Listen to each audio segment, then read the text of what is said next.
Episode 4 of the Canadian Cannabis Podcast. Jordan Fleury, your host of Fleurysh Ventures Limited, getting a little more comfortable and whipping this all together. Today, I'm actually a little bit intimidated, man. I'm excited and intimidated because of our guest, Chef Jordan Wagman, joining us from Ontario.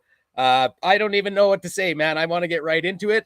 I know people are going to be wanting to learn more about you. I'm ecstatic to have the opportunity to help people learn about you and the good things you do. I know in the short 3 weeks of putting this together, waiting for this episode, what I've been able to look into, I mean, the information out there about you is endless. So to get it right from you today here, man, it's like you know what you can imagine. So please, no further ado, Chef Jordan Wagman, tell us a little bit about yourself, where you're at, the industry you represent, man, the cannabis, everything. Like, let's go, baby. You're gonna make me blush, brother. You're gonna make me blush. Oh, and yeah. here's the thing, like, I'm just so appreciative. First of all, I said to call in our friend from RMR here, offline, how impressive Respect My Region is. And so I would do anything for all of you, and I appreciate it. And especially, I mean, the Canadian Cannabis Podcast, I couldn't think of a better place to, to be part of RMR. So thank you for having me. I appreciate it. Absolutely. And again, man, we appreciate you. It was a great opportunity when Colin kind of mentioned that, you know what I mean? When he told me that they had made the connection, one, that you were going to be willing to do the episode and we were going to connect on doing it. Then boom, I find out, man, in the weeds, the James Beard nominated, like I'm thinking, holy shit. But at the same time, it's what it is. It's 19 plus for us in Manitoba, appropriate cannabis education. Obviously, at your platform, anyone that follows your description from the information here today and finds out who you are specifically is going to see that education number one. So if you could help a little bit understand that, your platform, how it stands, where that all kind of comes together for you. Yeah, I mean, it really just started. I call it the Corey Hart years, right? It was the 1980s, and believe it or not, like, I had some spectacular hair back then, and people wouldn't agree with me in my family, but I thought it was spectacular, and I called it the Corey Hart years because I had spiked hair, right?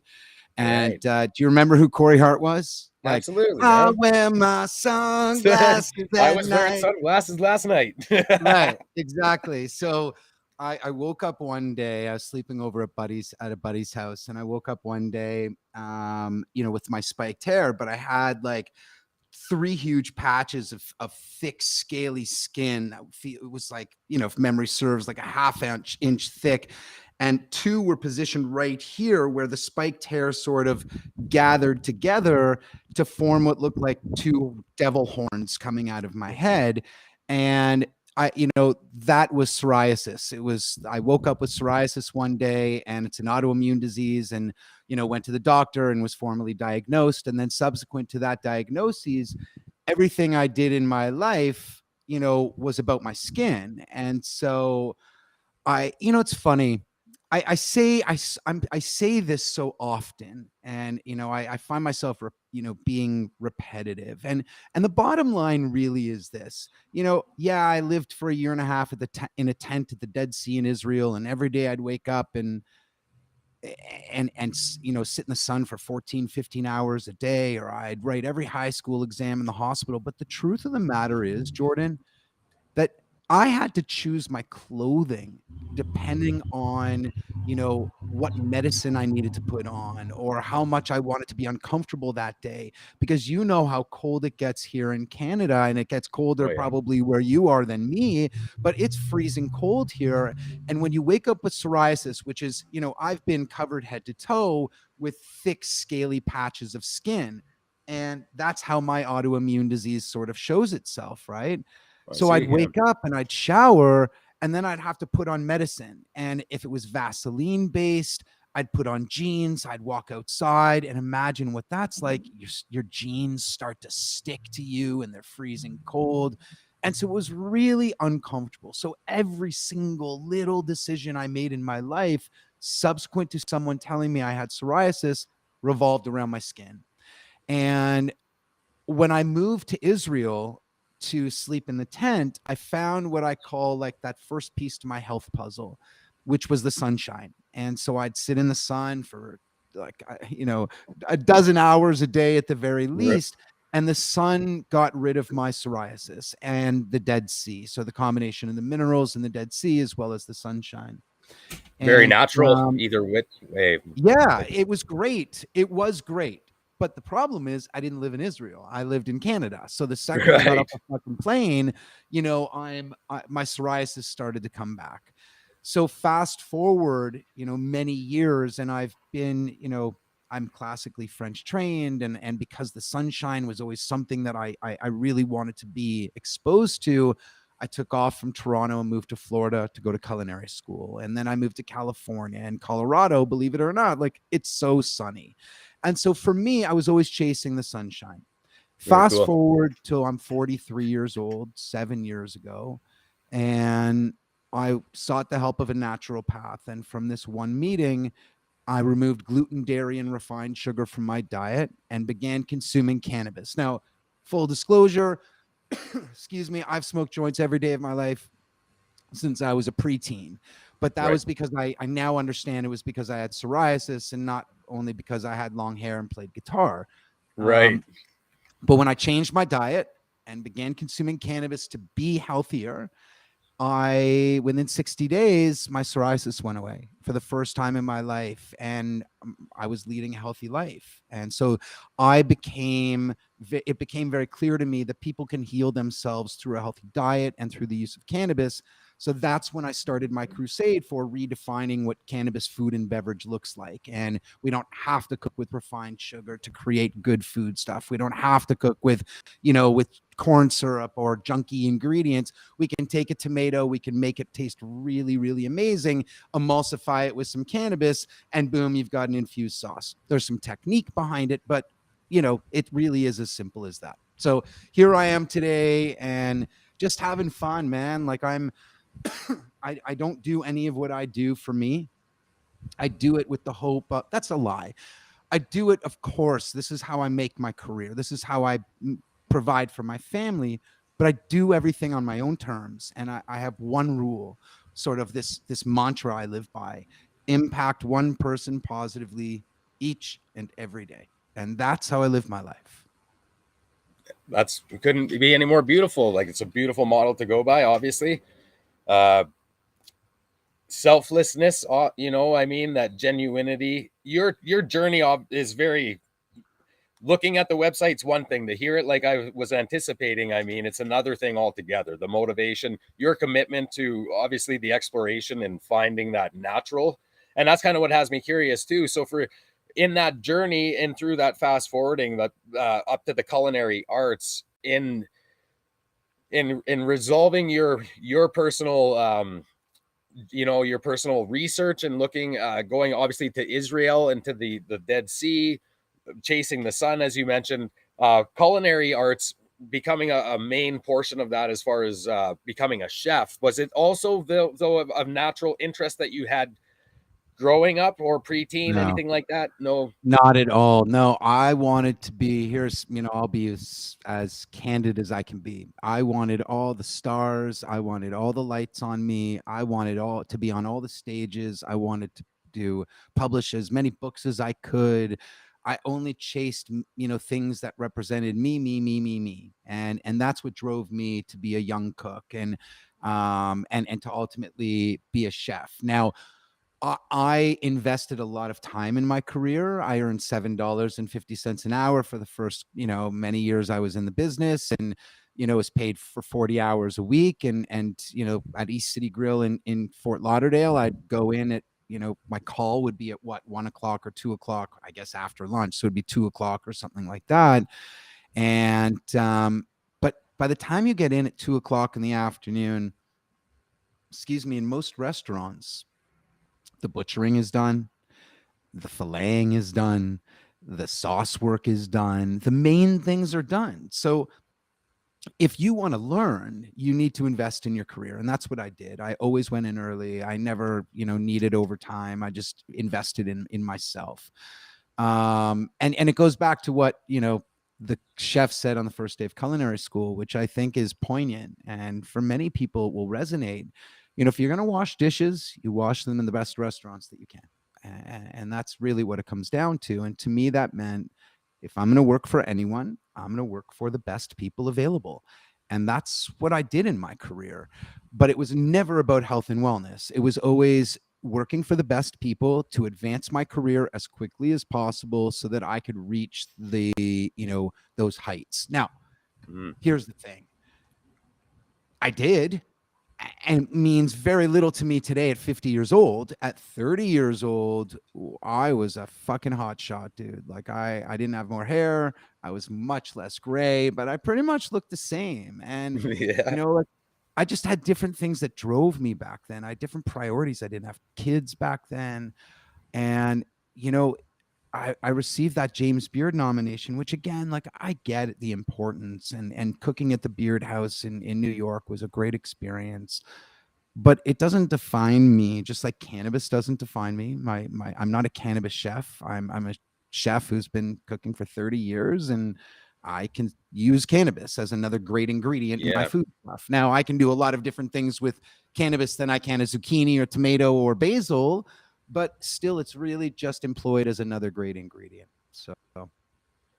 So it must be like fabulous. So 2018 regulations come into play, obviously legal cannabis, the legal situation. You're in the East. It's and I mean, another standout. So, I mean, from coast to coast in your observation, and let's say like a gig, so to speak, for coming in and sharing your expertise, helping people heal, you know what I mean? Helping them educate, learn the procedures with cannabis, the many uses of the plant that way.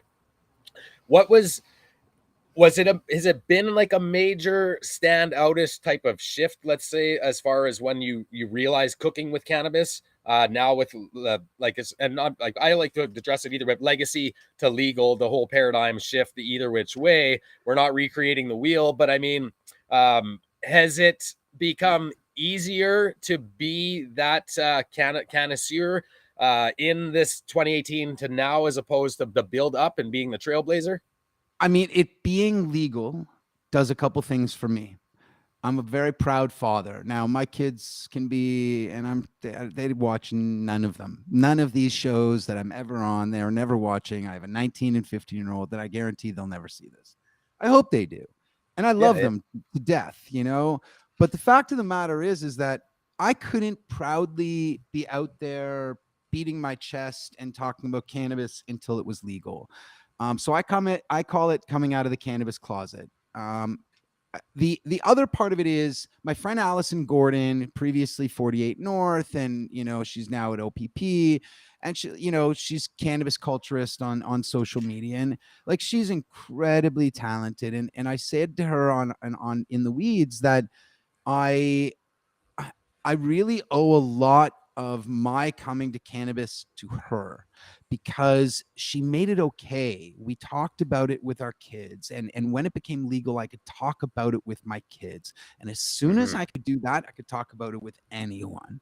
And so I've been cooking with cannabis my whole life, like many people.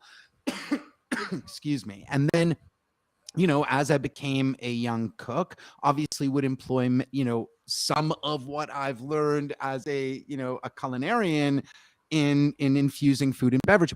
But I would say beverage, but very rarely beverage. So that's more, something that I would say today. But certainly food stuff back then. But it was always done in a very unsafe way. It's what I educate people on all the time, is if you're going to cook for people and you live in a legal environment, I really strongly encourage you to go and buy something from a legal environment that's has some efficacy behind it.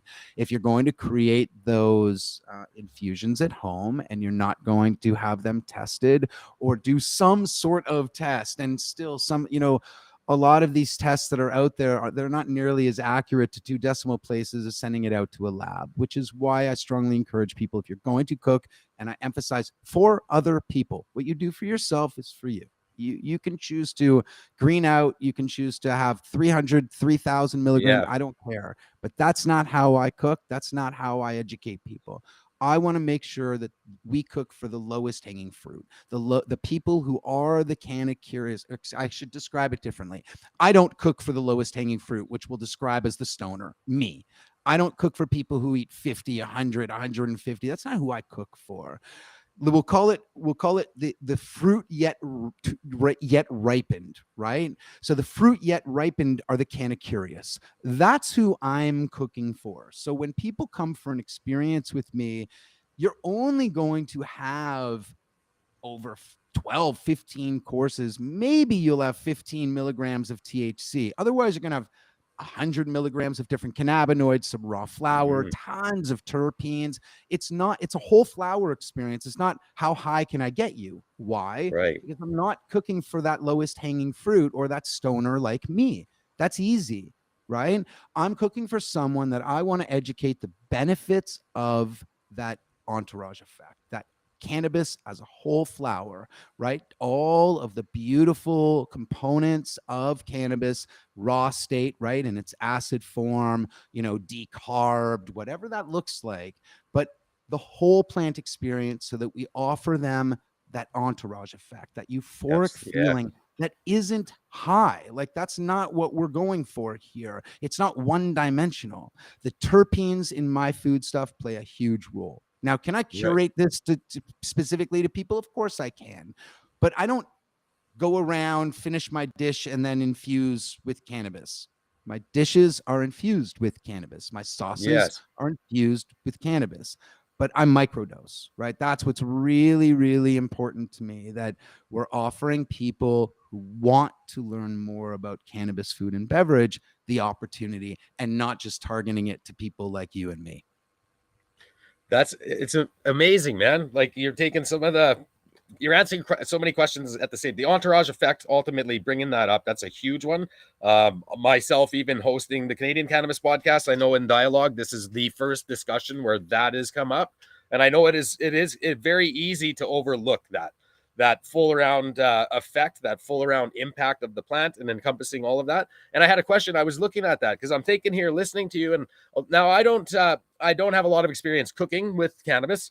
I did hone in though on making canna butter. I mean, properly formulated, and like you said, very much dialed into my endocannabinoid system. Again, if I want them to put me to sleep, I can dose my cookies to do that, or I could make a batch of cookies that, like you said, are very enjoyable, to the point where you might even, try to guess out maybe the strain of weed used, for example. But at least I've always been, for a taster now, like as a taste test, let's say, so to speak, and just kind of go on that, I've never ordered a full course cannabis infused meal. So part of the discussion I'm hoping to hit with you here today is that is as well consumption lounging, which is going to be on the agenda for, like, I'm assuming most of Canada 2023 regulation amendments, or the October amendments.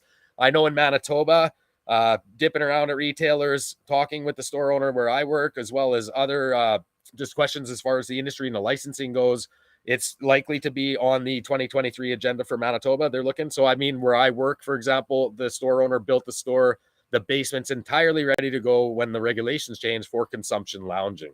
And so I look forward to experiencing that. But what I'm looking at is, how difficult is that, man, to prepare those dishes and still try to savor that entourage effect, the terpenes or the flavors and the cannabinoids, the flavonoids.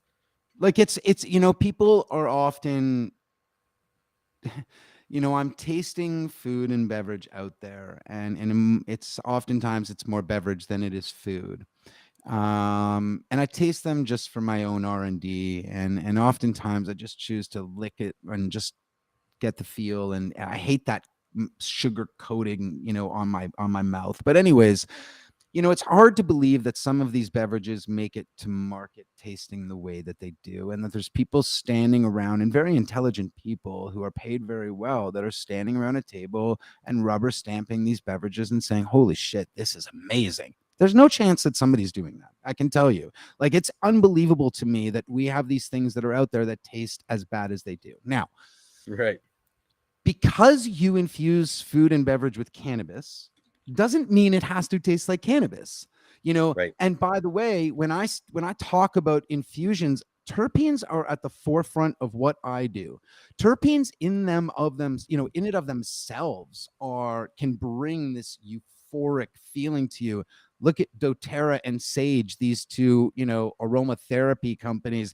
I think they're doing pretty well. I shouldn't speak to it, but I'm assuming they do pretty well. I've been buying doTERRA, essential oils for, I don't know, a decade already or whatever that is. And anytime I would go into a meeting, anytime I would go into, a big presentation or something like this, I would take that peppermint oil or lemon oil, I'd rub it on my hands, and then I'd breathe it in and I'd feel great. That's the effect of terpenes, right? So that's really important, is that it's not only about the cannabis.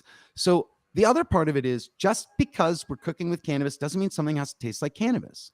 Right. I use product. So people will ask me, okay, chef, so you're going to make something that is, fish. What are you going to add? And my answer is, as someone that loves limonene, that would naturally pair a lemon with a fish, typically of some Right. sort, that if I'm making a ceviche, right, which is going to be a fish that is, or seafood product that is going to be cooked in some sort of acidulated liquid, some sort of acidity, lime juice, lemon juice, whatever it is.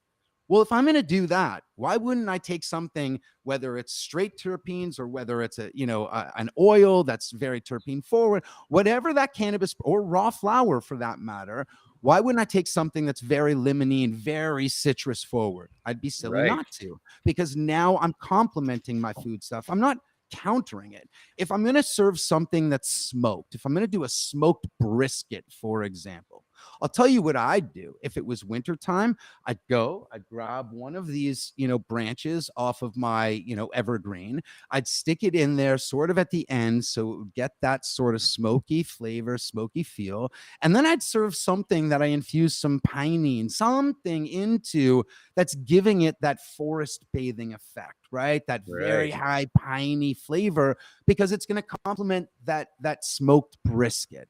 So it's all about using some of your culinary know-how to actually infuse the food and beverage with product that makes sense. And it's Yeah. not, and I come back to taking something and infusing it onto your dish. Like, that's not infusing food and beverage. That's just infusing it onto your dish. So Make my mouth water, man. Not even kidding. Salivating thinking about your explanation in that. But that is absolutely why you do, and why you're known and nominated and respected absolutely for what you do, Chef Jordan Wagman. And it's a beautiful thing, man. Hearing you explain it, like I said, the authenticity in your character as well is just, and I mean, it's a perfect fit. You know what? It's to find out when can I get a meal from you is what I'm looking well, at. And we're I gonna know have this. to. It's gonna happen. I mean, I've got some things in the works for at in Vegas in November around MJ Biz, and Awesome. and I think we're hoping that RMR. I'm hoping that RMR will certainly play a role. Yeah, I think that will happen. There's no question. I Very just want to cool. say something. What's really critical is that my I received an email last week, and well, I'll tell you a quick story about Colin. And Okay. so Colin was not this Colin, a different one. And sorry, it wasn't Colin. It was, his name is Corey. And I can't believe that I did that in Corey Groves. I can't believe I just did that. So Corey Groves passed away October 31st at 17 years old with a big fat basketball-sized tumor in his stomach.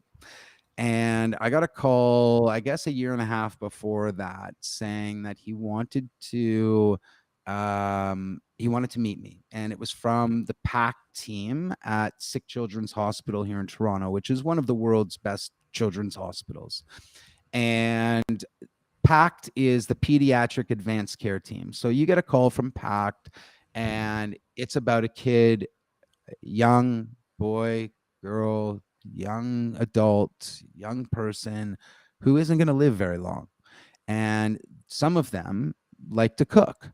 And Corey is somebody that I befriended, and he came with his mom, and I gave him a couple meals, and very, very, very special young man. And I don't know why, it must be Collins at top of mind, but that's Corey Groves. But it's this story is top of mind because just last week I received an email that this young girl who, is obviously not doing very well, loves to cook. And when they found out they had an affiliation with a chef who'd be willing to cook with them, she was over the moon.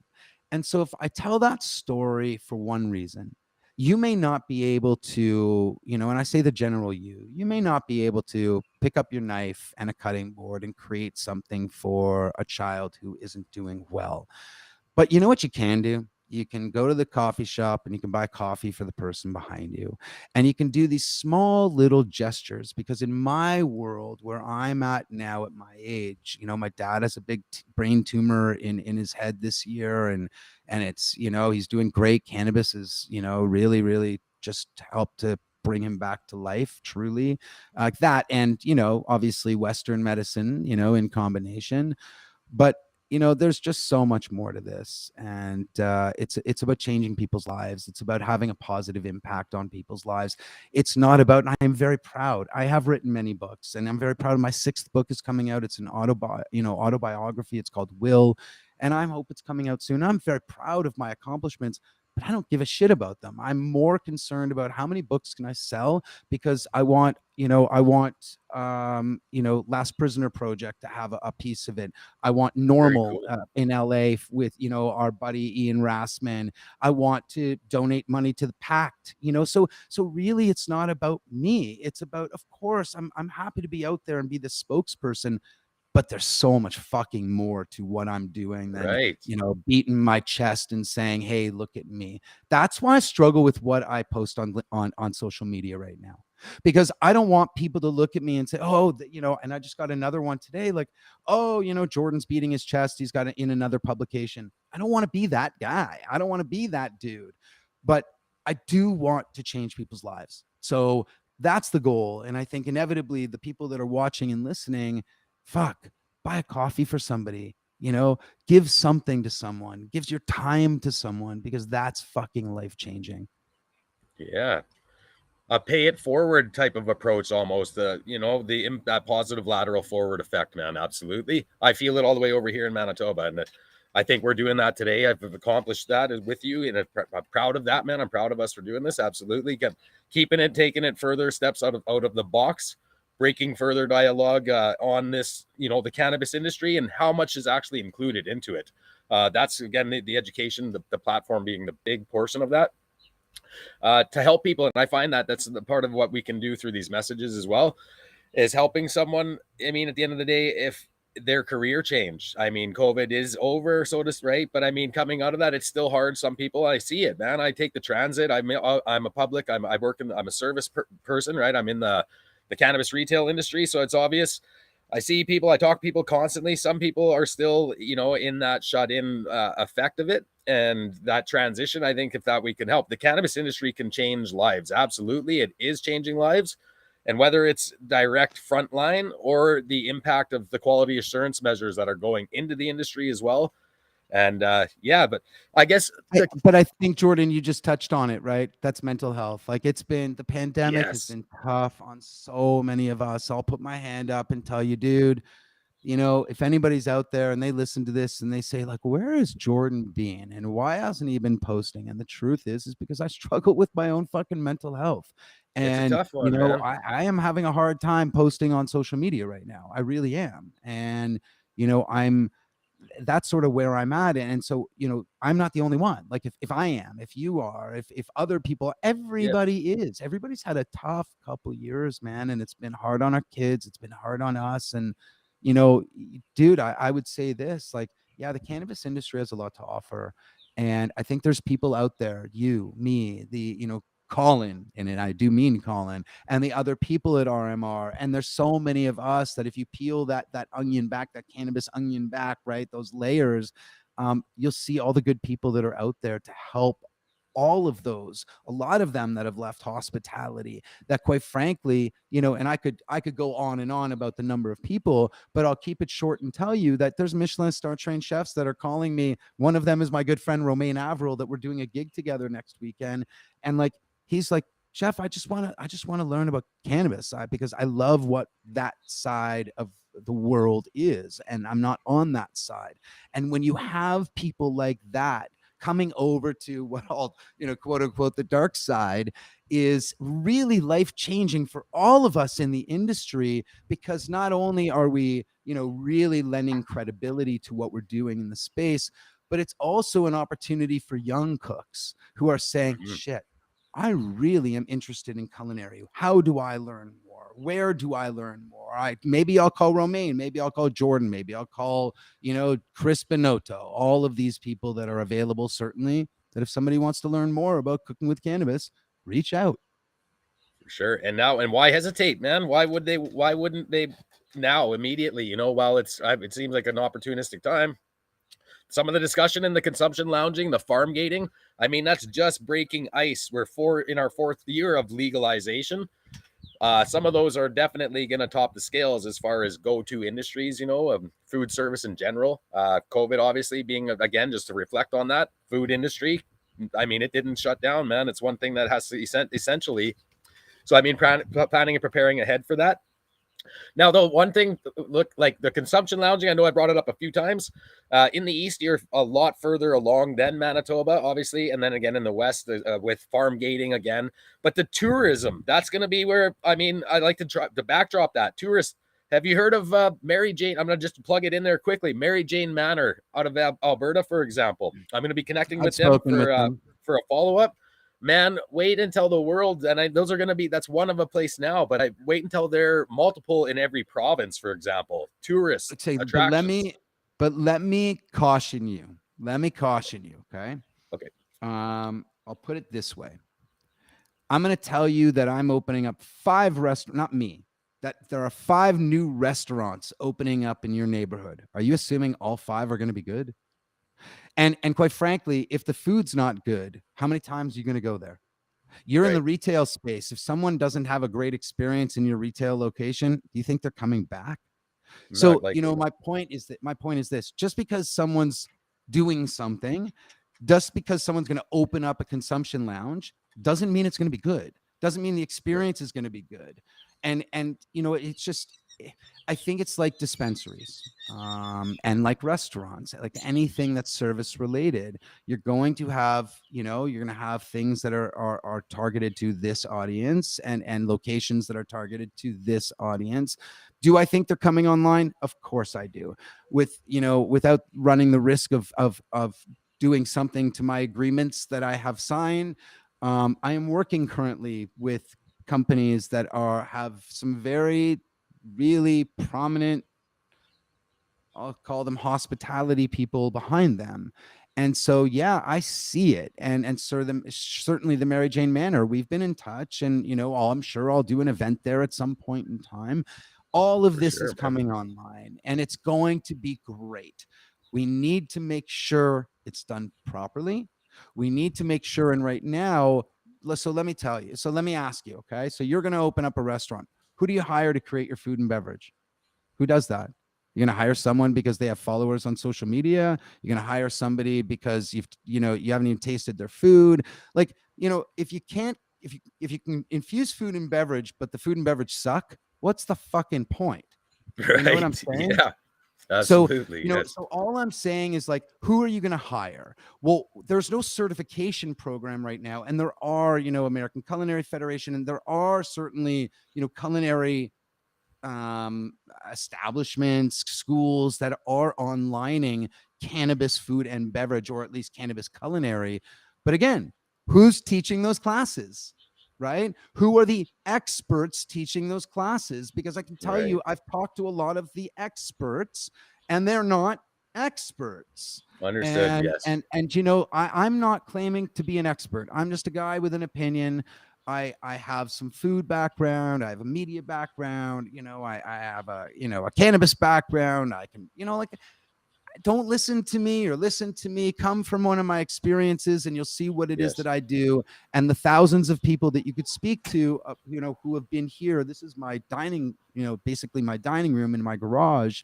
And it's a very unique environment here, especially because if you think about it, and I just need to sort of touch on bioavailability very quickly. But yeah, absolutely, man. Because I don't use refined sugar and I use very clean ingredients, I believe, and the premise that I've always worked with is this: remove crappy ingredients, refined sugar being at the forefront, and your cannabis becomes much more bioavailable. right? If you think about we have all of this food stuff out there, these cookies, these gummies, whatever these edibles, quote unquote, are that are out there, and they're for health and wellness, or for somebody that's, like my dad that has cancer, but it has corn syrup in it. So number one, what's sugar doing? As far as I know, I don't play a doctor on TV, but based on, my reading, that sugar can feed a tumor. So why are we feeding somebody that, for health and wellness purposes, edibles that are complete with refined sugar that elevate your inflammation, with cannabis that's supposed to lower your inflammation? Right. And what's the net result of consuming that? Next to nothing. And then For sure. if you think about it, the other side of it, you're eating something, your cannabis, your body wants to consume that sugar, but your body loves sugar. It wants to consume that sugar before it starts to consume that cannabis. Again, this is my thesis as, as a chef, as someone that's been doing this a very long time. But if I remove that sugar, now the body's going to consume that cannabis, and more cannabis, I believe, in whatever that food stuff is. When you come for an experience with me, it's a clean experience. You're not going to leave here saying that was the best infused experience. You're going to say that was one of the best food experiences I've ever had. And holy shit, I don't feel bloated. I feel good. I feel energized, because that's the clean ingredients. Mm-hmm. It sounds fantastic. I mean, it's pretty obvious. It's your credentials and your method speaks for itself, again, on just a general Google search. Finding out you stand true to the information, the mission, your mandate, that type of information that I was able to look in, Jordan, Chef Wagman, to, you really stand true to what you stand for. You represent that here today very well too, man, and I appreciate it. Like, it's obvious. You're a host of a podcast. Jordan, you can always you can call me Jordan. Not knowing what to expect.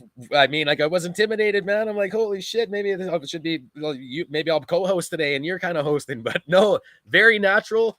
I couldn't have asked for a better dialogue as far as the content. Again, like you said, that pay it forward approach. So, I mean, we might not have answered everybody's questions, and that's the purpose, because what I was able, even as host, to get from this, the information, I know exactly what it is I want to learn from this now with you, right?